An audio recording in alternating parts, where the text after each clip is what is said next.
नमस्कार, बुकोपीडिया में आपका स्वागत है और आज मैं बात करने वाली हूँ एक बहुत ही महत्वपूर्ण मुद्दे के बारे में। पहले तो मैं सोच रही थी कि लाइव लेकर आऊँ, लेकिन आजकल यहाँ पर जो है क्वालिटी नेट की काफ़ी अप डाउन होती रहती है, तो लाइव का कोई फ़ायदा नहीं था, उसकी क्वालिटी अच्छी नहीं आती, इसलिए मैं रिकॉर्डेड वीडियो बना रही हूँ। देखिए, ये वीडियो बहुत ही महत्वपूर्ण मुद्दे के बारे में, एक ऐसा मुद्दा जिससे हमारे समाज का प्रत्येक व्यक्ति प्रभावित है। बच्चे, बूढ़े, औरत, आदमी, हर कोई प्रभावित है और वो मुद्दा है शादी का। जी हाँ, शादी भारतीय समाज में एक कंपल्शन है, मतलब ज़रूरी चीज़ है, ऑप्शन नहीं है, ऑप्शनल नहीं है कि आप करनी है करो, ना करनी है मत करो, ऐसा नहीं है। तो यहाँ पर शादियाँ हैं, शादियों में धोखा है, धोखे में दहेज भी है, धोखे में और भी बहुत सारे क्राइम शामिल हैं। तो ये जो पूरा माजरा है, इस पर मैं बात करूँगी।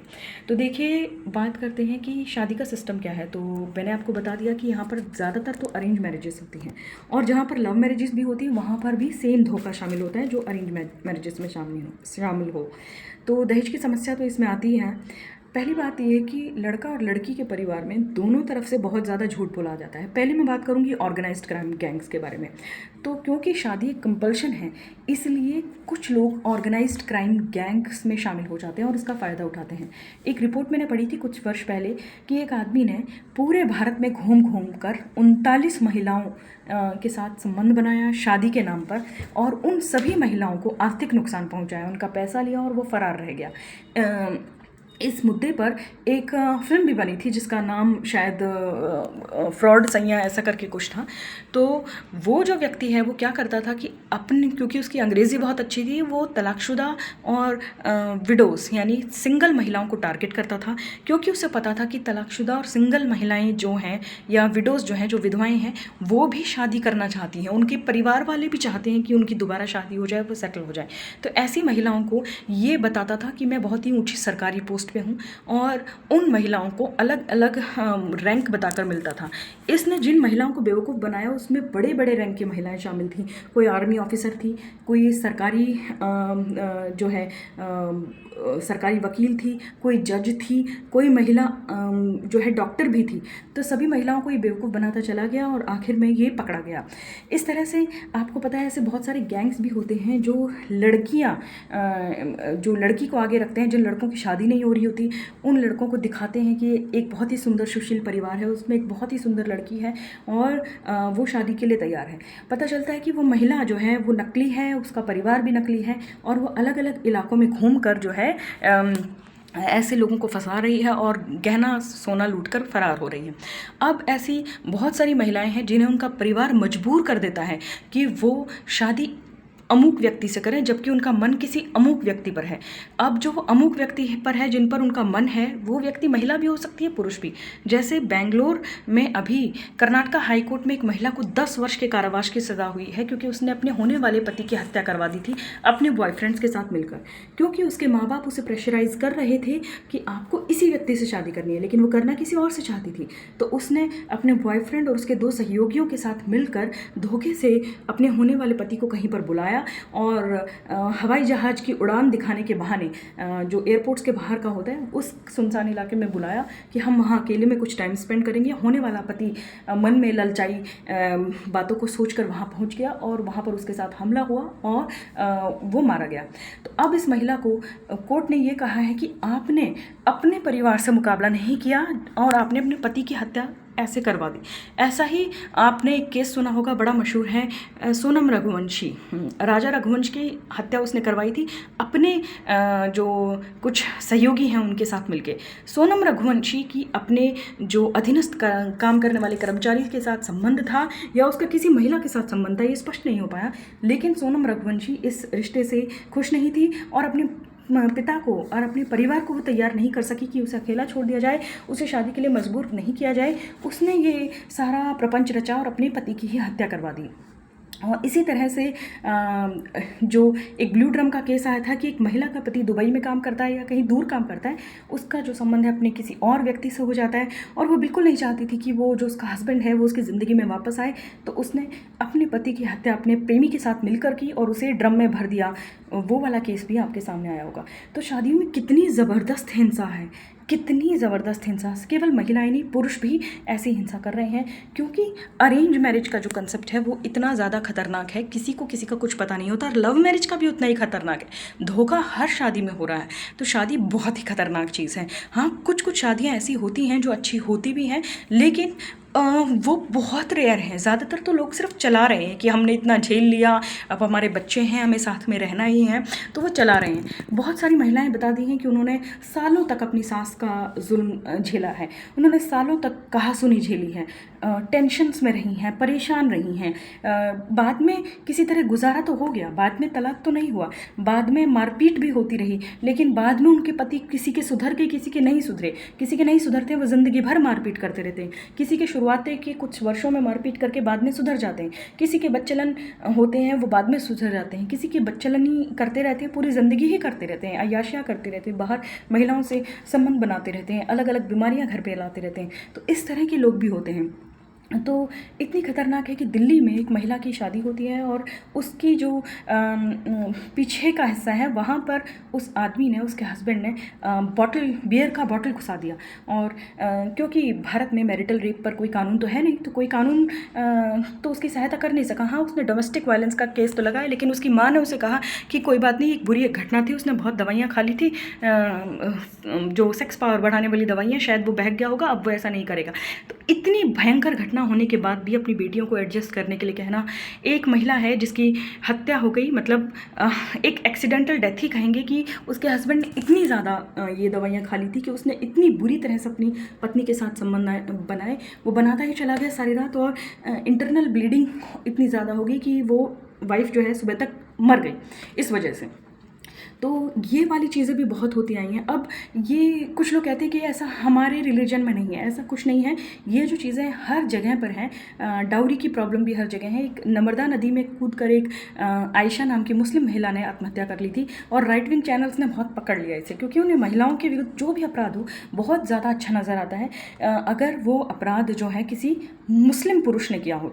तो जो वो अपराध था वो उसके हस्बैंड ने किया था, उसका हस्बैंड उसे कम सामान लाने के लिए दहेज में प्रताड़ित करता था, परेशान करता था, तो वो खुद की ज़िंदगी को ख़त्म कर ली, क्योंकि उसे पता था कि शादीशुदा बेटी का वापस मुड़ने का कोई रास्ता नहीं है।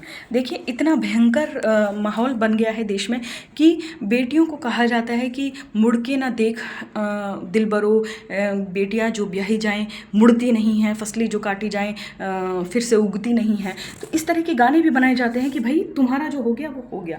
तो बेटियों के प्रति तो इतनी हिंसा है, इतनी हिंसा है कि अपने परिवार को छोटा रखने के लिए और सिर्फ बेटे की चाह में जो है भ्रूण हत्या भारत में बहुत होती है।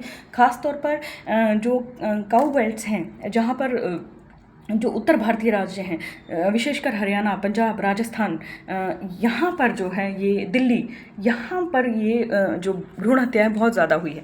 कि पहले हम अपनी बेटियों को पहले ही ख़त्म कर दें ताकि उन्हें बड़ा करके पाल के जो मेहनत है, जो पैसा है वो वेस्ट ना हो, क्योंकि सिर्फ बेटा कमा के लाएगा, बेटी जो है वो ब्याह के किसी दूसरे के घर जाएगी और उसको दहेज भी देना पड़ेगा।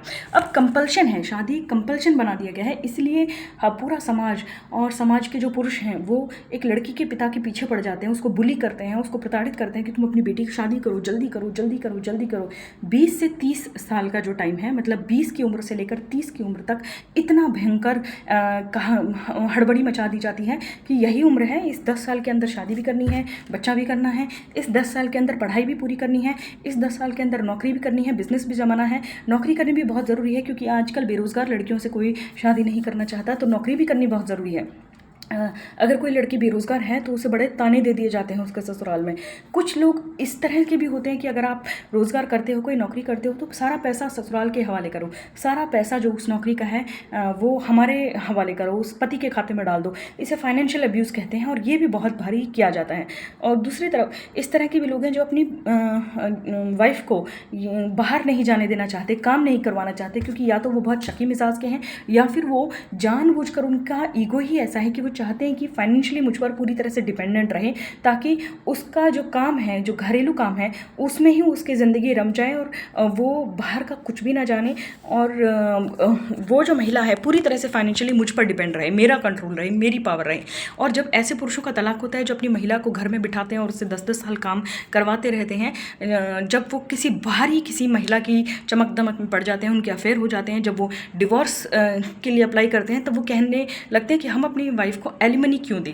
क्योंकि देखिए, एलिमनी हस्बैंड या वाइफ को नहीं मिलती, एलिमनी मिलती है डिपेंडेंट पार्टनर को या लेस अर्निंग पार्टनर को। तो एलिमनी भारत का एक बहुत ही यूनिक कानून है। बहुत कम कानून ऐसे होते हैं जो जेंडर न्यूट्रल है, तो ये जेंडर न्यूट्रल कानून है। अब आप कहेंगे कि पुरुषों को एलिमनी कहाँ मिलती है? जी हाँ, पुरुषों को एलिमनी तब मिलती है जब उनका जो पार्टनर महिला है वो ज़्यादा कमाती हो। जैसे श्वेता तिवारी ने अपने एब्यूसिव एक्स हस्बैंड राजा चौधरी को एलिमनी दी थी, और अपने सेकंड हस्बैंड को भी वो एलिमनी देती है। इसी तरह से आपको पता होगा कि ज्योति मौर्य नाम का एक महिला थी जो बड़े ऊंचे पद पे पहुंच जाती है अपनी मेहनत से, उसका पति भी उसका साथ देता है, लेकिन बाद में पति पत्नी में अनबन हो जाती है और वो आदमी एलिमनी अप्लाई करता है। उसको एलिमनी मिलने का, कि उसको मिलेगी, इस बात का जो जजमेंट है वो भी आ गया था, और वो अपनी पत्नी को बहुत बदनाम करता है कि इसका अपने से बड़े अफसर से संबंध है, ऐसा है वैसा है। उस आदमी को नहीं बदनाम किया जाता जो इस शादीशुदा महिला के साथ संबंध बना रहा है, लेकिन इस महिला को बहुत बदनाम कर दिया जाता है। आपको पता है वो केस का क्या हुआ? वो हुआ ये कि आखिर में पति पत्नी एक दूसरे के फिर से नज़दीक आ गए। तो पहले मीडिया में अपनी पत्नी को इतना विलन बना दिया गया, इतना विलन बना दिया गया कि उसने ऊंचा पद पाते ही अपने पति को छोड़ दिया, और बाद में वो पति वापस उस महिला के पास ही चला गया है और दोनों एक दूसरे के साथ ही रह रहे हैं और कह रहे हैं कि बच्चों के लिए हमने ऐसा किया है। तो जो चीज़ें आप साइड्स लेने लग जाते हैं कि उस ज्योति मौर्य ने गलत किया और ऐसा किया और वैसा किया, और बाद में पता चलता है कि वो झगड़े हो गए थे, वो फसाद हो गया था, दोनों एक दूसरे से दूर चले गए थे और अब दोनों एक दूसरे के करीब भी आ गए हैं। तो ये चीज़ें होती रहती हैं जिसे आपको समझना चाहिए। तो मैंने आपको आयशा का केस बताया जो मुस्लिम थी, एक विस्मसैया नाम की लड़की थी जो कि एक डॉक्टर को ब्याही गई थी केरला में, और इस महिला के पिता ने 50 तोला जो है सोना दिया था। फिर भी जो डॉक्टर था वो इस विस्मया को मारता था, पीटता था, बहुत ज़्यादा प्रताड़ित करता था, क्योंकि वो चाहता था कि उसका क्लिनिक खुलवाने का सारा पैसा उसके ससुर दें। ये महिला रो रो कर अपने पिता से शिकायत करती कि मुझे बहुत मारपीट हो रही है, मैं इस घर में नहीं रह सकती, लेकिन उसके पिता कहते थे एडजस्ट करो। बाद में मारपीट से तंग आकर और कोई भी रास्ता वापस जाने का खुला नहीं है, उस महिला ने खुद को ख़त्म कर लिया। और बाद में उसके पिता इसी तरह से, जैसे ट्रिशा के पिता चिल्ला रहे हैं, ऐसे ही चिल्लाने लगे कि उनकी बेटी के साथ हत्या हुई है तो उन्हें न्याय दिया जाना चाहिए। व्हाट्सएप मैसेजेस उन्होंने दिखाए और उन्हीं सबूतों के आधार पर उसके पति को 10 वर्ष की कारावास हुई। तो विस्मसैया का किस्सा आप जानते ही हैं। निकी भाटी का केस मैं बताती हूँ। तो निकी भाटी के पति ने थिनर बाज़ार से खरीद कर उस पर डाल दिया, उसको जलाकर मार दिया, क्योंकि वो अपनी पत्नी के यूट्यूब पे वीडियोस बनाने से तंग था उसकी, क्योंकि वो अपनी पत्नी को पसंद नहीं करता था। वो असल में एक ऐसा ही नाशुक्र आदमी था कि जिसे इतनी सुंदर पत्नी मिली थी, पैसे की भी कमी नहीं थी, बेटा भी हो गया था, लेकिन वो एक बदतमीज़ इंसान था जो उसको बहुत घमंड था अपने पुरुष होने का।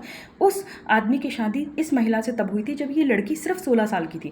तो इस कंचन और निकी नाम की 2 बहनें इनके घर में ब्याही गई थी, और ये जो आदमी है अपनी पत्नी पर बहुत ही ज़्यादा मारपीट करता था शराब पी के। पूरा इलाका इसे जानता था कि ये पैसे वाले लोग हैं मगर शराब बहुत पीते हैं, और ये जो आदमी था अपने आप को कुंवारा दिखाना चाहता था, क्योंकि इसकी आयु इतनी ज़्यादा नहीं थी, बचपन टाइप में शादी हो गई थी, 30-32 वर्ष का ही था। तो ये आदमी एक औरत को ऐसे मिलता है कि डेटिंग ऐप पे कि मैं तो कुंवारा हूँ, और उस महिला को जब पता चलता है कि ये कुंवारा नहीं है और ये बॉयफ्रेंड मटेरियल नहीं है, ये तो किसी का हस्बैंड है, किसी का फादर है, वो महिला इसको कहती है कि नहीं, मुझे तुमसे कोई रिश्ता नहीं रखना, मैं ब्रेकअप करती हूँ। तो ये उस महिला के साथ मारपीट करता है। वो महिला जब जाके नोएडा के थाने में रिपोर्ट लिखवाती है कि मेरा जो बॉयफ्रेंड है वो मैरिड है और उसने मुझसे धोखे से रिश्ते बनाए हैं, और अब मैं जब ये रिश्ता छोड़ना चाहती हूँ तो वो मुझे मार पीट रहा है, मुझे धमका रहा है, तब उसके खिलाफ, लड़के के खिलाफ एक्शन लेती है पुलिस। लेकिन उसके माँ बाप वगैरह पहुंचकर इस बात को रफा दफा करवाते हैं, शायद पैसा और अपना समाज में दबदबा दिखाकर उस लड़की को डरा धमका कर या पैसे देकर कैसे भी ये केस वापस लेते हैं। इस लड़के की इतनी ज़्यादा बदतमीज़ी थी कि ये CCTV कैमरास के सामने अपना प्राइवेट पार्ट दिखाने लग जाता था, बहुत ज़्यादा बदतमीज़ी करता था। तो इसने अपनी पत्नी को थिनर ला के जलाकर मार दिया, और वहाँ पर वो छोटा बच्चा भी देख रहा था। अब इस निकी को ये लगा कि अगर वो झूठ बोल देगी कि मुझे उसके ससुराल वालों ने उसे समझाया कि तुम ये झूठ बोल दो कि सिलेंडर फटने से तुम्हारी ये हालत हुई है ताकि हम तुम्हें बचा सकें, वरना पुलिस केस हो जाएगा। उस बेचारी को ये पता नहीं था कि वो बहुत बुरी तरह जल चुकी है और उसकी जो जीवन है वो बचाना अब संभव नहीं है। वो 70% से अधिक जल चुकी थी, तो इसलिए उसने मरते हुए झूठ बोल दिया। लेकिन पुलिस को सिलेंडर ब्लास्ट की कोई सबूत नहीं मिले। पुलिस को एक थिनर की बोतल मिली। पुलिस को पता चला कि ये थिनर फलानी दुकान से खरीदा गया है। वो लड़का इतना चालाकी कर रहा था कि अपनी पत्नी को जलाने के बाद, मारने पीटने और जलाने के बाद वो जानबूझकर अपने घर के सीसीटीवी कैमरा के सामने खड़ा हो जाता है, ये दिखाते हुए कि मैं तो बाहर था, अपनी गाड़ी धो रहा था। लेकिन बाद में ये बात पता चलती कि उस घर से निकलने के 2 रास्ते थे, तो वो अंदर से निकलकर वहाँ खड़ा हो गया था और ऐसा वो जो जताने की कोशिश कर रहा था कि घटना के समय मैं तो घर में था ही नहीं, ऐसा कुछ नहीं था। तो नोएडा पुलिस ने उसकी टांग में गोली डालकर उसको गिरफ्तार भी किया। उस पर केस भी चला। कंचन भाटी, जो निक्की भाटी की बड़ी बहन थी, वो कहने लगी कि वो तो मर जाएगी मगर ज़िंदगी भर अपने ससुराल नहीं जाएगी।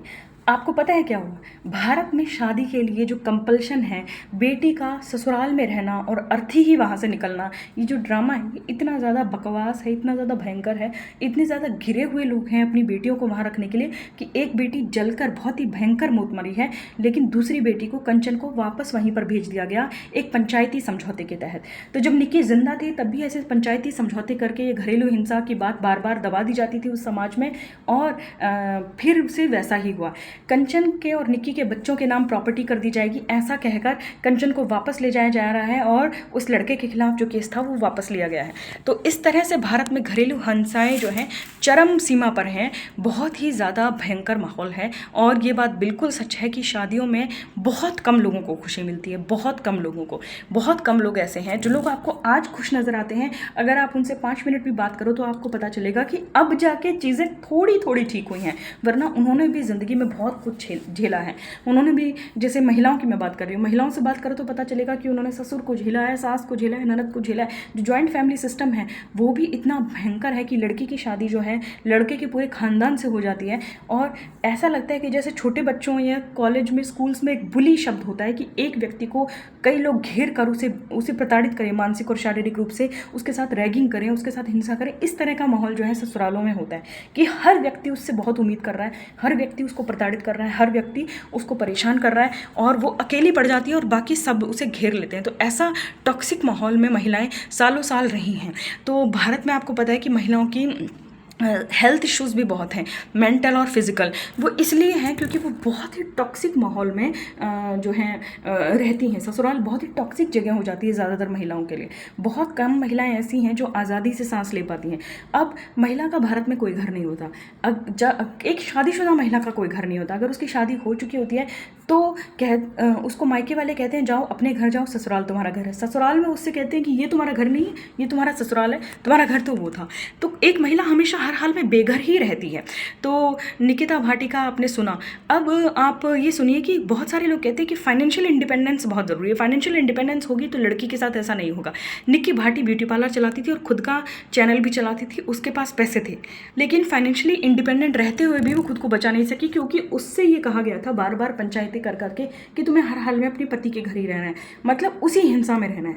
अब एक महिला की बात मैं बताती हूँ जो भारत की सबसे अच्छी सरकारी नौकरियों में से एक करती थी, केंद्रीय विद्यालय की टीचर थी वो। मामला दहेज का नहीं, घरेलू हिंसा का था। उसका पति जब भी नाराज़ होता उसे मारता पीटता था।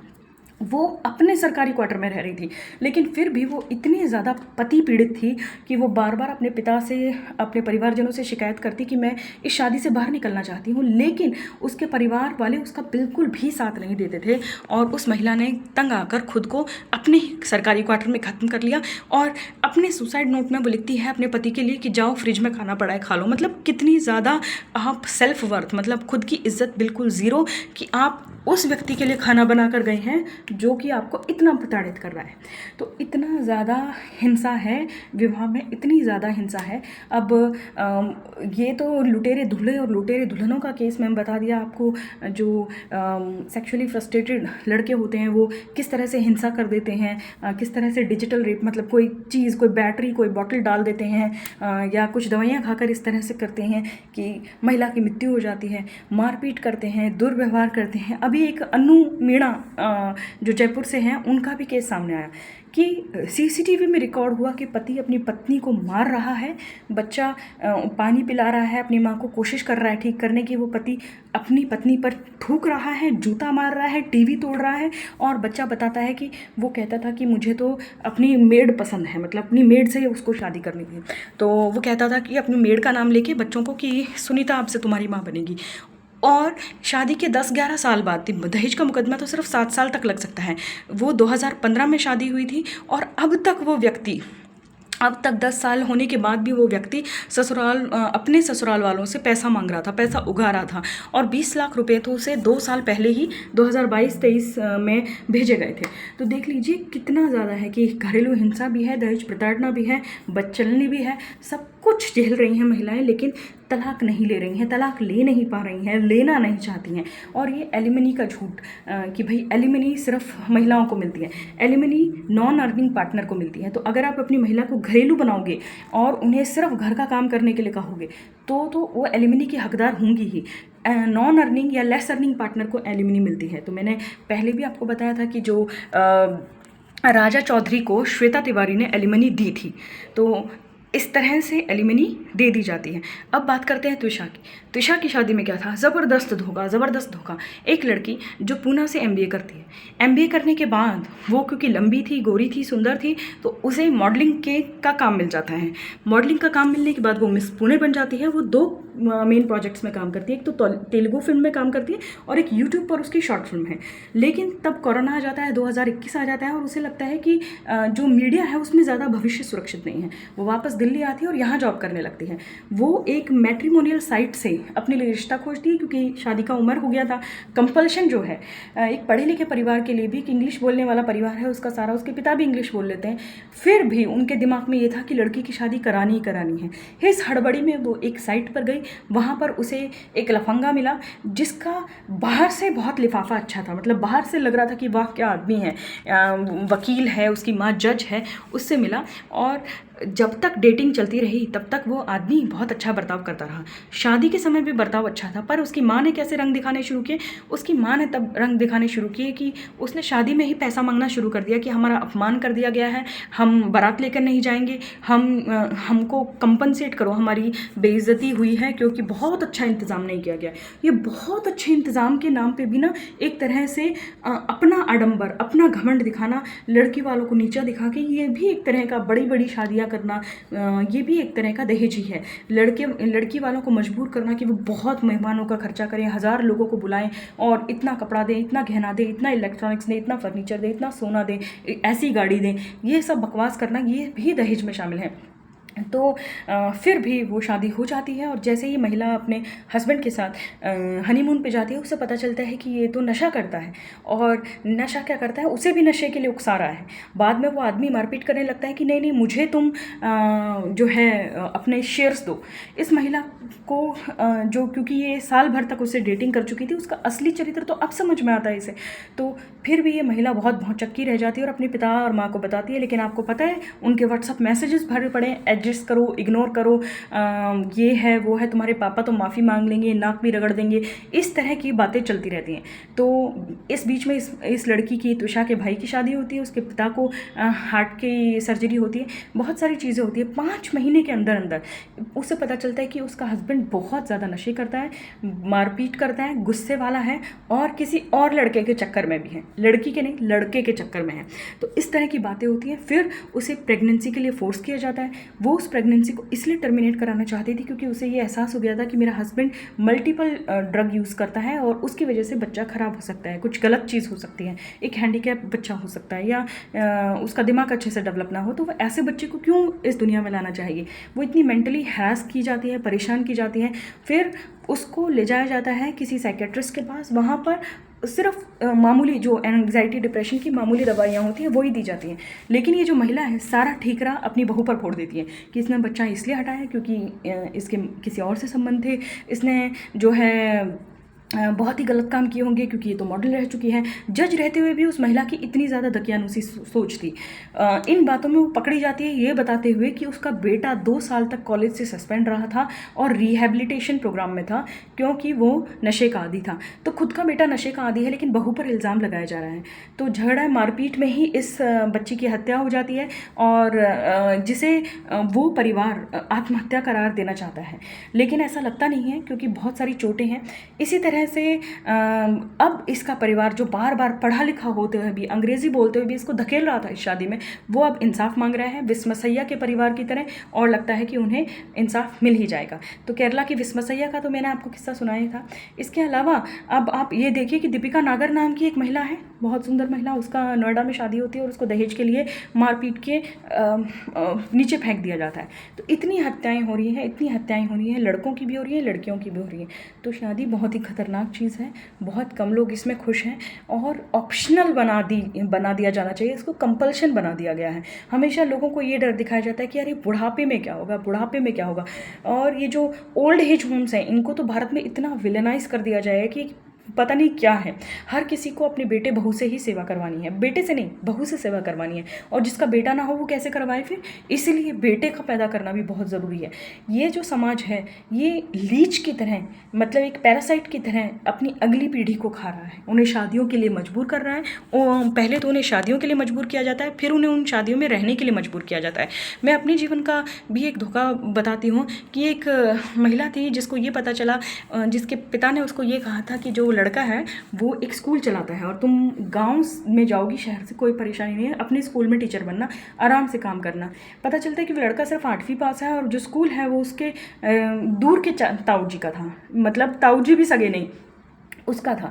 तो इतने धोखे शादियों में होते हैं, पढ़ाई झूठ बता दी जाती है, बहुत सारी चीज़ें झूठ बता दी जाती हैं, आर्थिक चीज़ बता दी जाती है, बेरोज़गार लड़कों की शादी करवा दी जाती है, सरकारी नौकरी बताकर शादी करवा दी जाती है, इसी तरह से बेरोज़गार लड़कियों की करवा दी जाती है, कुछ उनका नौकरी बताकर करवा दी जाती है, बहुत कुछ झूठ। ऐसा बताया जाता है कि वो तो जैसे मास्टर शेफ़ लगी है, और पता चलता है कि उसको मैगी बनानी भी नहीं आती ढंग से। तो इस तरह से बहुत झूठ बोलकर दोनों तरफ से शादियाँ करवा दी जाती है। तो ये जो है ड्रामा चल रहा है पूरे इंडिया में। जस्टिस लोग चिल्लाते हैं जब कोई व्यक्ति मर जाता है, लेकिन ये नहीं सोचते कि हमने उसको उस लेवल तक पहुंचाया ही क्यों, एक आदमी को क्यों मजबूर किया जाता है कि वो शादी करे, बच्चे करे ही करे। एक औरत को क्यों मजबूर किया जाता है कि वो शादी करे और बच्चे करे ही करे। और अगर वो शादी अच्छी नहीं चल रही है तो उन दोनों को क्यों मजबूर किया जाता है कि वो एक दूसरे के साथ रहें। क्यों डिवोर्स को ईजी नहीं बनाया जाता, क्यों जो है ये चीज़, ये जो डाउरी का तमाशा है, ये क्यों नहीं ख़त्म किया जाता, क्यों लड़का लड़की को मजबूर किया जाता है कि वो अपने सास ससुर के साथ ही रहें, मतलब लड़की अपने सास ससुर के साथ रहे, ऐसा क्यों उसको मजबूर किया जाता है। उसने शादी लड़के से की है या उसके सारे ख़ानदान से की है। और बहुओं से क्यों उम्मीद की जाती है कि वो सास का पॉटी साफ़ करें बुढ़ापे में। क्यों नहीं ओल्ड एज होम्स को नॉर्मलाइज़ किया जाता, ओल्ड एज होम्स में काम करने वाले लोगों को नौकरियाँ भी मिलेंगी इसकी वजह से। और लोग कहते हैं तो हमारी संयुक्त परिवार की परंपरा, हमारी सनातन परंपरा को तोड़ने की बात है। सनातन के हिसाब से तो संयुक्त परिवार का कोई कॉन्सेप्ट ही नहीं बनता है, क्योंकि सनातन के हिसाब से तो जीवन को 4 भागों में बांटा गया है। जो पहला है ब्रह्मचर्य आश्रम, वो 25 वर्ष की आयु तक होता है। उसमें सिर्फ एक व्यक्ति को सिर्फ पढ़ने पर जोर देना है, सिर्फ पढ़ने पर, मतलब उसको सिर्फ ज्ञान अर्जित करना है। 25 से 50 तक का आश्रम जो है वो है गृहस्थाश्रम। उसमें जो है उसको विवाह करना है अपनी समझ से, सोच समझ के विवाह करना है। और स्वयंवर लड़की के लिए है कि वो खुद चूज़ करे, और लड़का भी अपनी सोच समझ कर चूज़ करे। गंधर्व विवाह है, प्रेम विवाह है, हर तरह का विवाह था पहले यहाँ पर, तो वो करे। और 25 से 50 वर्ष की आयु में अपनी संतान को जन्म दे, पाले, बढ़ाए, और जब खुद 50 वर्ष का हो जाए तो वो जाए वानप्रस्थ आश्रम में। वानप्रस्थ आश्रम का मतलब है कि वो एक नगर के बाहर वनों में कुछ कुटी वुटी डालकर अपनी एज के लोगों में रहे, अपने बच्चों को छोड़ दे। जब वो बड़े हो जाएं तो उनको शादी करके उनको छोड़ दे और डिटैच्ड हो जाए। ऐसे नहीं कि आप उनसे मिलने नहीं जा सकते, लेकिन थोड़ा डिटैच्ड हो जाए। मिलने जा सकते हैं लेकिन एक छत के नीचे नहीं रहे। अब बोलते हैं रामायण महाभारत आपको पता है रामायण में तो सीता भवन अलग था, केकई भवन अलग था, तो औरतों को इकट्ठा करने का रिवाज कब से हो गया? तो ये तो भारत में था नहीं। अब वानप्रस्थ आश्रम के बाद क्या आता है? वानप्रस्थ आश्रम के बाद आता है संन्यास आश्रम। संन्यास आश्रम में तो वो वन और वो कुटिया और वो जो कंबाइंड लिविंग है, एक असिस्टेड लिविंग है, जो एक एक तरह से वृद्धाश्रम का टाइप है, वो भी छोड़ देना है। वानप्रस्थ आश्रम का मतलब है कि जितना तुम्हारा जीवन बचा है तुम तीर्थों की यात्रा करो, वनों में भटको, बिल्कुल ही सन्यासी हो जाओ। तो इस तरह का जीवन था। तो ये सासू बहू को एक साथ रखना, माथा फोड़ी करना, ये कब था हमारे सनातन में? तो सनातन का तो ये कोई कॉन्सेप्ट है नहीं। अब मैंने देखा कि एक भगवा वस्त्र पहने भी एक व्यक्ति की ये जो खबरें आ रही हैं दहेज हत्या की, इससे तो हमारे परिवार बिखर जाएंगे। कौन से परिवार भाई? सनातन में कौन सा संयुक्त फैमिली सिस्टम था? कोई भी जॉइंट फैमिली सिस्टम नहीं था। ये सारी चीज़ें तो बाद में आई हैं। ये सारी चीज़ें तो जब बाहरी हमलावरों ने हमला किया उसके बाद लोग इकट्ठा रहने लगे, घुस घुस के एक दूसरे में, ताकि जो सिक्योरिटी है, सेफ्टी नंबर्स हो सके। मतलब जैसे हॉस्टल्स में लोग साथ रहते हैं भाई, इस तरह से कम्युनिटी लिविंग करने लगे, एक दूसरे में घुसते चले गए। मगर अब कोई ऐसी सिचुएशन नहीं है। अब कोई घोड़ों गधों पर बैठ कर इस तरह से नहीं आ रहा है तुम लोगों को ख़त्म करने के लिए। तो तुम एक दूसरे में, एक घर में घुस कर सासू बहू ननद ये वो 100 रिश्ते रहते हैं। जैसे औरतों को तो इकट्ठा बिल्कुल नहीं करना चाहिए। ऐसा लगता है जैसे एक म्यान में 2 तलवारें। तो एक आदमी जो है कितना पिस जाता है अपनी वाइफ में और अपने अगर उसकी शादी अच्छी भी, अगर उसको अपनी वाइफ पसंद भी आ रही है, तो ये एक्सेप्ट नहीं कर सकता अपनी माँ के सामने, क्योंकि उसकी माँ को लगेगा कि मेरा जैसे बेटा मेरे हाथ से जा रहा है। क्योंकि हस्बैंड वाइफ में आपस में पटती नहीं है, कभी प्यार वाली बात ही नहीं रही है, कोई प्राइवेसी वाली बात ही नहीं रही, बस ढोई है ज़िंदगी। तो वो अपना सारा प्यार अपने बेटे पे लुटा देती है और अपने बेटे को ही अपना इमोशनल हस्बैंड बना लेती है। और ऐसी महिला का जब बहू घर में आती है तब उसे लगता है कि ये कैसे मेरे साथ, ये कैसे आ गई मेरे इमोशनल हस्बैंड के पास, ये कैसे आ गई मेरे सपोर्ट सिस्टम के साथ, मेरे प्यारे बेटे के पास ये कैसे आ गई। तो इस तरह से वो महिला बिल्कुल भी बाउंड्री नहीं देती, अपने बेटे का सर खाती रहती है, उसको अपनी बहू के बारे में भड़काती रहती है। जब भी इनका बाहर जाने का टाइम मिलता है, मेरी एक फ्रेंड ने मुझे बताया कि जब भी उसका और उसके हस्बैंड का फिल्म देखने का मन बनता था कि वो बाहर कुछ टाइम स्पेंड करें, उसी समय उसकी सास अपने सर पर दुपट्टा बांध कर लेट जाती थी कि मेरा तो सर बहुत दुख रहा है, मेरे को अकेले छोड़ के जाओगे क्या। तो इस तरह का ड्रामा और लड़की का ना तो सासू ना तो ससुराल उसका होना कि तुम पराई घर से आई हो, ना मायका उसका होना कि तुम्हें तो पराई घर जाना है। तो लड़कियों को तो घर दिया ही नहीं जा रहा है। अगर कोई लड़की अपने दम पर लोन वगैरह लेकर किसी तरह अपना घर नहीं बना लेती है तो उसका कोई घर नहीं होता। और बहुत सारी लड़कियां ये सोच के कि अरे मेरे ससुर जी का तो इतना बड़ा कोठी है, शादी कर लेती हैं। ये उन्हें समझ में नहीं आता कि कानून के लिहाज से आपके ससुर की प्रॉपर्टी पर 0 राइट्स हैं। कानून के लिहाज से आपका राइट सिर्फ आपके हस्बैंड की सेल्फ अर्निंग प्रॉपर्टी पर है, वो भी तब जबकि आपने एक सिग्निफिकेंट अमाउंट उस घर में बिताया हो, सिग्निफिकेंट अमाउंट ऑफ टाइम आपने स्पेंड किया हो, आप मैरिटल होम में वहाँ पर आए हों, तब। ऐसा नहीं होता है। और जो एलिमनी है, जो एलिमनी का कंसेप्ट है वो तो बता ही दिया है, जेंडर न्यूट्रल है। और जो ये मेंस राइट एक्टिविस्ट हैं ये पूरी तरह से लोगों को बहका रही हैं एलिमनी बोलकर, जबकि वो ये नहीं बताते कि एलिमनी जो है एक जेंडर न्यूट्रल कानून है। और भारत में जितनी भी हत्याएं पुरुषों की महिलाओं द्वारा हुई हैं वो महिलाओं ने अकेले नहीं की। चाहे राजा रघुवंशी की हत्या हो, सोनम रघुवंशी ने बहुत सारे लोगों के साथ मिलकर, आदमियों के साथ मिलकर हत्या की थी। चाहे किसी भी आदमी की हत्या हो, जब भी हत्या होती है तो बाकी लोग भी उसमें शामिल होते हैं, लेकिन जानबूझकर हमेशा महिला का, आदमियों का नाम हटा लिया जाता है, सिर्फ महिला का नाम ही उछाला जाता है। तो ये बात की मैंने शादी की, धोखे की, दहेज की और ये जो सारा कबाड़ा देश में हो रहा है इसकी। तो आपका इस बारे में क्या विचार है आप ज़रूर कहिएगा। मैं इस वीडियो के अंत में जिन्होंने अब तक देखा उन्हें अपने बारे में भी बताती हूँ। तो जैसे ही मेरे पिता जो थे वो एक मामूली फ़ौजी थे और फ़ौजियों का एक मामूली पढ़ाई की थी, उन्होंने 8वीं तक पढ़ाई की थी। तो जैसा माहौल था, जैसे उनकी अपब्रिंगिंग थी, उनका तो यही था उद्देश्य जीवन का, जैसे कि बेटी की शादी करवानी है। तो बचपन से ही वो जिस भी अच्छे लड़के को देखते थे उसके पिता से कहने लगते थे कि मेरी बेटी की शादी करवा दो इससे। वो अपने कुछ दोस्तों की, जब मैं 14-15 साल की हुई तो एक व्यक्ति जो है उसका बेटा आर्मी ऑफिसर बन गया था, तो वहाँ पे भी लेके चले गए थे रिश्ता अपने आप ही कि नहीं नहीं, ये मेरी बेटी अभी छोटी है और कोई बात नहीं, आप कर लो शादी, हम तो खुश हैं। तो इतना ऑब्सेस्ड थे वो शादी के पीछे। और हुआ ये कि उन अंकल ने मना कर दिया, उस लड़के ने भी मना कर दिया कि अरे ये तो बच्ची है और ये तो मुझे भैया भैया बोलती है, तो उस भला हो उस व्यक्ति का।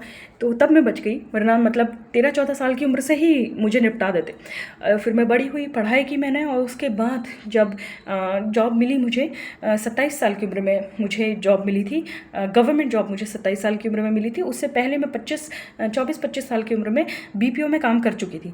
लेकिन मेरी शादी कहीं पे भी पुष्टि नहीं हो रही थी, कहीं पे भी बात करते नहीं हो रही थी। फिर एक छोटा सा सगाई टाइप का मेरा कुछ हुआ। वो ऐसा हुआ कि मैं अपनी मौसी के गांव में गई थी और वहाँ पर एक लड़के के परिवार वाला मुझसे मिला और वो लड़का कहने लगा कि मुझे तो आप बहुत पसंद हैं। ऐसे ड्रामेबाज लोग होते हैं ना। फिर वो लड़का कहने लगा कि वो असल में वो काम करता था रेलवे पुलिस में और उसकी पोस्टिंग थी मुंबई में। तो मुझे लगा चलो ठीक है, गाँव में थोड़ा ना रहना है, मैं इसके साथ मुंबई चली जाऊँगी। वो लड़का इतना बदतमीज़ था कि मुझे फ़ोन करके कहने लगा कि आपको तैयार होकर मेरे दोस्तों के सामने आना है और आपको 17-18 लोगों का खाना बनाना है। तो मैंने उसका जो ये अजीब बर्ताव देखा कि ये कैसे डिमांड पे डिमांड कर रहा है, मैंने वो रिश्ता उसी समय ख़त्म कर दिया कि मुझे इससे शादी नहीं करनी। उसके बाद जो है मेरे पिता बौखलाते चले गए, क्योंकि उनके दोस्तों ने मानसिक रूप से प्रताड़ित करते चले गए कि नहीं तुम्हें तो शादी करनी ही करनी। मैंने कहा था ना, ऑप्शन नहीं कंपल्शन। तो कंपल्शन बना के मेरे गले के नीचे जो है शादी ठूस दी जा रही थी। जब मेरे पापा ज़्यादा परेशान होने लगे तो घर में थोड़ा सा हिंसा का माहौल हो गया, मानसिक रूप से भी मैं बहुत प्रताड़ित हो गई।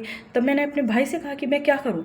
तो उसने कहा कि तुम मैट्रीमोनियल साइट से ढूंढ लो रिश्ता। तो मैंने मैट्रीमोनियल साइट से एक रिश्ता ढूंढा अपने लिए, जो कि एक फ्रॉड था। उस बंदे ने बताया था कि वो ऑस्ट्रेलिया की एयरफोर्स में काम करता है। तो हड़बड़ी में, क्योंकि अपने पिता का बोझ उतारने के लिए मैं खुद भी बहुत उतावली थी कि किसी तरह से मेरी शादी हो जाए, ताकि मेरे पिता जो घर में झगड़ा करते रहते हैं, हिंसा करते रहते हैं, वो ख़त्म हो जाए। उस फ्रॉडिये से मैंने शादी कर ली। वो उम्र में भी मुझसे बहुत बड़ा था, लेकिन शादी के बाद ही उसने रंग दिखाना शुरू कर दिया। शादी के बाद उसने मुझसे इंटरनेट की फ़ोटो या फेसबुक पे अपनी फ़ोटोज़ हटाने से कहा, तो मुझे समझ में आ गया। फिर मैंने उसका पासपोर्ट चेक कर लिया, मतलब पासपोर्ट चेक क्या कर लिया, वो पासपोर्ट वहाँ पड़ा हुआ था, मैंने देख लिया उसके पास इंडियन पासपोर्ट था। तो मैंने कहा अगर इसके पास इंडियन पासपोर्ट है तो इसका मतलब ये ऑस्ट्रेलियन सिटीज़न नहीं है, और अगर ये ऑस्ट्रेलियन सिटीज़न नहीं है तो इसे ऑस्ट्रेलिया की एयरफोर्स में नौकरी नहीं मिल सकती। तब मुझे समझ में आ गया कि ये आदमी पूरी तरह से फ्रॉड है। तो उसके बाद मेरी बहुत ही शॉर्ट लिव्ड मैरिज रही, बहुत ही शॉर्ट लिव्ड। बाद में मैं तो डरने भी लगी थी, बहुत कुछ ऐसी घटनाएं भी हुई थी। अबेंडन कर देना यानी छोड़कर चले जाना। एक रात वो मुझे कहीं पर लेकर गया, कहने लगा कि मुझे कुछ दोस्तों को मिठाई बांटनी है, और मुझे वहाँ पर बिठा कर चला गया। सारे दुकानें बंद होने लगी, अंधेरा होने लगा। तब मैं डर गई, और उसने मुझे घर से फ़ोन भी नहीं लाने दिया था कि आप फ़ोन नहीं लेके जाओगे, रहने दो, कोई ज़रूरत नहीं है, 5 मिनट में मैं वापस आ जाऊँगा। तब एक बेटा और बाप, मतलब एक बुज़ुर्ग अंकल थे, उनकी दुकान मैंने देखा और शायद उनका लड़का था। मैं वहाँ पर भागकर घुस गई और मैंने कहा अंकल जी मेरे हस्बैंड चले गए हैं और अंधेरा होने वाला है, मुझे नहीं पता कब आएंगे, मेरे पास फ़ोन भी नहीं है। तो अंकल इतने अच्छे थे, उन्हें लगा पता नहीं क्या हो रहा है, तो उन्होंने कहा कोई बात नहीं बेटा, जब तक तुम्हारा हस्बैंड नहीं आता तुम यहीं पर रहो, और अगर वो नहीं आता 15-20 मिनट में, क्योंकि अंधेरा होने लगा था, तो मैं पुलिस को फ़ोन कर दूंगा। तो जैसे ही मैं उनसे बातचीत कर रही थी, वो फ्रॉडिया कहीं से प्रकट हो गया। तो शायद वो मुझे कहीं ले जाके बेचना चाहता था या किसी क्राइम में शामिल था, पता नहीं। उस फ्रॉडिये के बर्ताव पर पूरी तरह से शक हो गया था मुझे। वो 44-45 साल का था, उसने फ़ोटो बहुत जवान डाली हुई थी, अपनी बहुत ही यंग एज की फ़ोटो डाली हुई थी। ये तो मुझे पता चल गया था, वो जो है ना रेड फ्लैग को इग्नोर करना, तो ये मुझे पता चल गया था कि इस बंदे ने अपनी एज बहुत कम बताई हुई है इंटरनेट पे। लेकिन फिर भी मैंने शादी कर ली, क्योंकि मैं उस टॉक्सिक घर से निकलना चाहती थी। मेरा खुद का घर इतना टॉक्सिक हो गया था। लेकिन बाद में मुझे पता चला आगे कुआं पीछे खाई, तो जो ये ससुराल नाम की जगह है, ये तो सारे फ्रॉडिये बैठे हैं। तो मैं वापस आ गई, और मेरी माँ ने, मेरा भाई कुछ इसी तरह से था, एडजस्ट करो, कॉम्प्रोमाइज़ करो, बेशक मर जाओ मगर यहाँ मत आना, इस तरह का एटीट्यूड उसका था। तो लोग पढ़ाई से प्रोग्रेसिव नहीं होते, लोग थिंकिंग से प्रोग्रेसिव होती हैं। तो मेरा पढ़ा लिखा भाई की थिंकिंग ऐसी थी कि कुछ भी हो तुम्हारे साथ, तुम्हें कोई मारे पीटे, ख़त्म कर दे, कहीं जाके बेच दे, कुछ भी हो जाए, तुम्हारे साथ रेप भी हो जाए बेशक, लेकिन तुम हमारे घर में वापस नहीं आना। लेकिन मेरी माँ ने मेरा सहारा बनी, उन्होंने कहा कि जब तुम्हारी शादी फर्जी है और ये आदमी सही नहीं है तो तुम वापस आ जाओ। उसके बाद जब मैं अपने घर वापस आती हूँ, क्योंकि शादी का कंपल्शन इतना भारी था कि पापा तलाक के जो कलंक है उसको किसी भी तरह मिटाना चाहते थे। तो एक रिश्ता और मिला। उस लड़के के परिवार ने ये शर्त रखी कि छोटे भाई की भी शादी कराई जाए और दोनों लड़कियों का दहेज दिया जाए। दहेज क्यों दिया जाता है? क्योंकि शादी कंपलसरी है। तो इसलिए मेरे पिता ने फिर से उस लड़के से मेरी शादी तय कर दी और मैं मना करती रही। एक बार मैंने मना कर दिया था बिल्कुल कि मैं बिल्कुल नहीं करूँगी इससे, लेकिन उसका सारा खानदान मेरे सर पर चढ़ गया, बहुत सारे फल फ्रूट मिठाइयाँ लेकर, और कहने लगा कि वो सुसाइड कर लेगा अगर तुमने शादी नहीं की तो। मैं बिल्कुल ही इमोशनल ब्लैकमेल वाला जो ड्रामा उन्होंने किया। तो उसके बाद मेरी शादी हुई। मेरी जो एक और रिश्ता हमने ढूंढा उस परिवार के लिए, कोई किसी गरीब लड़की का, किसी गरीब परिवार से, और उसका सारा दान दहेज दिया। तो मतलब 3 बार मेरे पिता ने दहेज दिया। मेरा फर्स्ट वाली मैरिज में दहेज दिया, दूसरी वाली मैरिज में मेरा भी दहेज दिया और दूसरी लड़की का भी दहेज दिया। मामला बिगड़ा उस लड़की की वजह से। वो जो लड़की थी वो जैसे ही उस परिवार में जाती है, वो वहाँ पर खुश नहीं थी, क्योंकि जो मेरा देवर था वो एक तो बेरोज़गार था और नशा करता था। तो नशे में उसने अपनी पत्नी के साथ कुछ ज़बरदस्ती, कुछ बदतमीज़ी इस तरह की कर दी कि जब जाट आंदोलन का टाइम था पुराने समय में, हरियाणा में आप टाइम देख लेना कौन से साल था, तब वो वहाँ पर छोड़कर आ गई। तब जो मेरा हस्बैंड था वो कहने लगा कि नहीं, तुम्हारी जिम्मेदारी है, पहले तुम इसका घर बसवाओ, पहले इसका बच्चा होगा, पहले इसका घर सेटल होगा मेरे छोटे भाई का, तब हमारी ज़िंदगी आगे बढ़ेगी। फिर वो मुझे परेशान करने लगा कि अपनी सैलरी का एक एक पाई मुझे दो, मतलब मैं उसको अपना सैलरी दूँ। फिर वो मुझे ताना देने लगे कि मैं गाड़ी नहीं लाई हूँ, जबकि 2 लड़कियों का फर्नीचर और ये सारी चीज़ें मैं लेके गई थी। तो इस तरह से उस परिवार की जो है प्रताड़ना बढ़ती जा रही थी। मेरी माँ के सामने वो बोले कि हमारा तो हक बनता है, हम इसे मार पीट सकते हैं। तब मेरी माँ ने बोला कि क्या चल रहा है, बच्चों पे भी बैन है आजकल मारना, हिंसा। मेरी माँ ने सोच लिया था कि मैं हिंसा परिवार में बर्दाश्त नहीं कर सकती। तो मेरा जो बाकी का परिवार है, मेरे भाई के परिवार में भी हिंसा के लिए कोई स्थान नहीं, क्योंकि मेरी मम्मी ने ही ये बाउंड्री सेट की हुई कि मारपीट नहीं बर्दाश्त की जाएगी घर में। तो उन दोनों पति पत्नी में भी चाहे कितना भी झगड़ा हो जाए, मारपीट नहीं होती है। तो ये जब मम्मी ने देखा कि ये परिवार तो बिल्कुल ही हाथ से गया, तो ये तो बिल्कुल ही मेरी बेटी को मारने पीटने पे तुले हुए हैं पैसों के लिए, और उस पर अधिकार जताना चाह रहे हैं, और किस तरह से टॉर्चर करना चाह रहे हैं, और हर चीज़ के लिए, मतलब मैं किस किस चीज़ के लिए जिम्मेदार हूँ, मुझे गाड़ी दो। फिर वो लालची लड़का ये कहने लगा कि क्योंकि उसने एक तलाकशुदा लड़की से शादी की है तो उसको तो ज़्यादा मिलना चाहिए। उसको क्या मिलना चाहिए? उसको मेरे पिता की प्रॉपर्टी में भी हिस्सा चाहिए। तो मैंने सोचा इस लड़के की कोई सीमा नहीं है, कोई लिमिट उसकी नहीं है। फिर उसकी माँ ये डिमांड करने लगी कि ये तो घर जवाई बनना चाहता था, तो ये तो घर जवाई बनने का शौक़ है। तो वो कुछ दिन मेरे घर में आया और मेरे घर से निकलने का नाम ही नहीं ले रहा था। तो हर हाल में वो लड़का पैसा चाहता था, सैलरी चाहता था, गाड़ी चाहता था, प्रॉपर्टी में हिस्सा चाहता था, बल्कि मेरे ही घर आकर रहना चाहता था, और ये भी गारंटी चाहता था कि उसके भाई का घर बसवाऊं मैं किसी तरह से। तो इतनी ज़्यादा डिमांड थी, मैं मेंटली इतनी एग्जॉस्ट हो गई, और आखिर में वो लड़का जो है उसके साथ भी मेरा डिवोर्स हुआ, लेना ही पड़ा। और वो जो लड़का है, क्योंकि उसको बहुत ही ज़्यादा एग्रेसिव था, वो बहुत ही ज़्यादा कंट्रोलिंग था, उसको अपने से कंट्रोल वाली वो महिला चाहिए थी कि जिस पे वो पूरी तरह से अधिकार जता सके। अब ये जो व्यक्ति था, इस व्यक्ति ने मुझे प्रोफेशनली भी बहुत हर्ट किया है। इसने मेरे खिलाफ RTI लगाई, इसने मेरे जो है काम करने की जगह पर जाकर मुझे बदनाम किया। बहुत मुश्किल से मैंने इससे पीछा छुड़ाया। तो 2 बार डिवोर्सेस लेने वाली मैं ऐसी महिला हूँ जो बहुत ही शांति से अब जीवन जी रही हूँ। मतलब मेरी ज़िंदगी में हज़ार परेशानियाँ हों, लेकिन सास ससुर, ननद, ननदोई, जेठ जेठानी, देवर देवरानी, ये ड्रामा मेरे पास बिल्कुल नहीं है। और मैं शादियों में धोखे की शिकार हूँ। 2 बार मुझे धोखा हुआ है। पहली बार तो आपको पता है एक फ्रॉडी से शादी हो गई थी, दूसरी बार एक इतने लालची, घमंडी, बदतमीज़ और लड़ाकू आदमी से मेरी शादी हो गई थी कि मुझे लगता कि अगर वो शादी किसी तरह से रह जाती तो मैं आज भी मार ही खा रही होती या त्विषा की तरह मर गई होती। और मैं आज जिंदा हूँ तो मेरी माँ की वजह से। तो अगर बेटियों की माएँ उन्हें ये सिखाएं कि तुम जिंदा रहो भाई, तुम अपनी इज्जत करो, तभी तो कोई तुम्हारी इज्जत करेगा। तो इस तरह की घटनाएं हुई ना। शर्म की बात है कि हमारे देश के सुप्रीम कोर्ट को कहना पड़ रहा है कि जो तलाकशुदा बेटी है वो मरी हुई बेटी से तो अच्छी है, divorced daughter is better than dead daughter. तो त्विषा के परिवार को इंसाफ मिलेगा या नहीं मिलेगा ये तो मैं नहीं कह सकती, क्योंकि ज़्यादातर ऐसे मामलों में कोई इंसाफ होता नहीं है।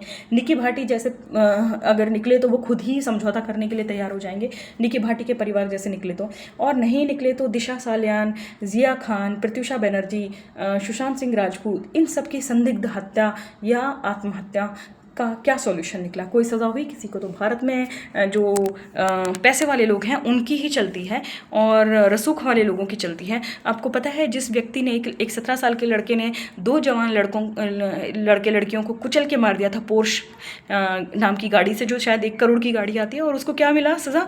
ऐसे लिखने की सज़ा मिली, और अब उसके बाप को भी रिहा कर दिया गया है। तो कुछ नहीं होता है सीबीआई फीबीआई से, वैसे जागरूकता के लिए और इंटरेस्ट की वजह से, क्योंकि मेरे साथ ऐसी चीज़ें भुगत चुकी हैं। मैं तुषा के वीडियोस देखती रहती हूँ, मुझे पता चला है कि एक लवेंडर मैरिज का भी केस है। मतलब वो लड़का थोड़ा गे था और ये शादी करके किसी तरह परिवार बढ़ाने की योजना थी। नशेड़ी था वो आदमी बिल्कुल बुरी तरह से, और यही उसकी प्रयोजन थी। तो शादियों के धोखे से बच के रहें, और शादियाँ बहुत कम लोग सुखी होते हैं। और एक महिला मुझे मिली जो शादी से बहुत खुश थी, बहुत खुश थी। उनको पता है उसका हस्बैंड कौन था? उसका हस्बैंड अनाथाश्रम में पला बड़ा था। असल में उसके पापा मम्मी की किसी एक्सीडेंट में डेथ हो गई थी। उसको कुछ समय के लिए तो उसके चाचा चाची ने पाला, बाद में उसको अनाथाश्रम में दे दिया कि भाई हम इस एक्स्ट्रा बच्चे की देखभाल नहीं कर सकते। तो उस लड़के का क्या थिंकिंग थी कि मुझे घरेलू महिला नहीं चाहिए, मुझे नौकरी वाली चाहिए। और उस आदमी की क्या थिंकिंग थी? बहुत पॉजिटिव थिंकिंग थी कि बेटा है और बेटी मुझे फ़र्क नहीं पड़ता। तो उसकी 2 बेटियां हैं। अपनी वाइफ को वो प्रमोशन लेने के लिए भी जो है बहुत ही सपोर्टिव है। अपनी वाइफ को प्रमोशन के लिए भी वो इंकरेज करता है, अपनी वाइफ को बॉडी बिल्डिंग के लिए भी वो इंकरेज करता है। तो इस तरह की महिला कोई एक आधी खुश नज़र आती है, अदरवाइज़ पूरी ज़िंदगी रोती बिलखती ही महिलाएं हैं। कुछ महिलाएं बार त्यौहार में बहुत सज संवर लेती हैं, लेकिन उनकी ज़िंदगी में अगर आप उनसे 10 मिनट भी बैठ के बात करो तो उन्हें आपको पता चलेगा बहुत दुख झेल कर फिर उन्हें थोड़ी सी खुशी मिलती है। तो यही था आज का वीडियो। आई होप आपको अच्छा लगे या बुरा लगे, आप अपनी राय ज़रूर देना। शादियों के बारे में आपकी क्या राय है? अरेंज मैरिज की कंपल्शन पर क्या राय है? कब थमेगा ये सब? कब धोखेबाजी खत्म होगी? कब एक दूसरे को झूठ बोलना, चोट पहुंचाना, ये सब खत्म होगा?